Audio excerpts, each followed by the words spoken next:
Hello everyone, ఇది friendship day రోజు vlog అండి. నేను ఫ్రెండ్షిప్ అంటే అందరితోటి మాట్లాడతాను, అందరితోటి కలుస్తాను. కానీ నాకు స్పెషల్గా అనిపించిన వాళ్ళకి మాత్రం నేను ఫ్రెండ్షిప్ డే కొంచెం స్పెషల్గా చేయాలనుకుంటాను. నా చేత్తో నేను వాళ్ళకు తగ్గట్టు లెటర్స్ రాసి ఇవ్వడం నాకు అలవాటండి. ఇది ఇప్పుడే కాదు, ఎప్పుడో నేను చేసేది ఇదే. నేను టెక్స్ట్ చేసి పంపించవచ్చు, కానీ నా ఫీలింగ్స్ని నా చేతితోటి రాసి వాళ్ళు చదువుతుంటే ఆ ఆనందం చూడడం నాకు చాలా ఇష్టం. దాన్ని నీట్గా లెటర్స్ రాసి నా ఇద్దరు ఫ్రెండ్స్కి వాటిని చాక్లెట్తో పేస్ట్ చేసి ఆ లెటర్స్ చూడడానికి నాకే చాలా చాలా క్యూట్గా అనిపించినాయండి. వాటితో పాటు చిన్న చిన్న గిఫ్ట్స్ నాకు తోచినంతలో చిన్న చిన్న గిఫ్ట్స్ ప్యాక్ చేస్తున్నాను. ఏమో, నేను ఈగర్లీ వెయిటింగ్. ఇప్పుడు నేను వాళ్ళు మీట్ అవ్వడానికి వెళ్తున్నాను. వాళ్ళ ఫీలింగ్స్ ఎలా ఉంటాయో, వాళ్ళు ఎలా రియాక్ట్ అవుతారో.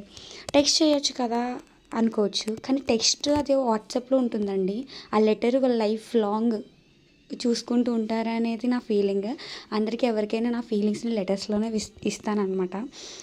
మీకు కనుక నచ్చితే like and share and subscribe. ఇలాగే నేను నా లైఫ్లో ఏమి ఫాలో అవుతాను ఏంటనేది మొత్తం అది నేను ఒకటి ఎక్స్ప్లోర్ చేయాలనుకుంటున్నాను. అది మీకు యూజ్ అవుతుంది అనుకుంటున్నాను. ఈ ఫ్రెండ్షిప్ డే నేను మా ఫ్రెండ్స్తో ఎలా సెలబ్రేట్ చేసుకునేది పార్ట్ 2లో వస్తుందండి.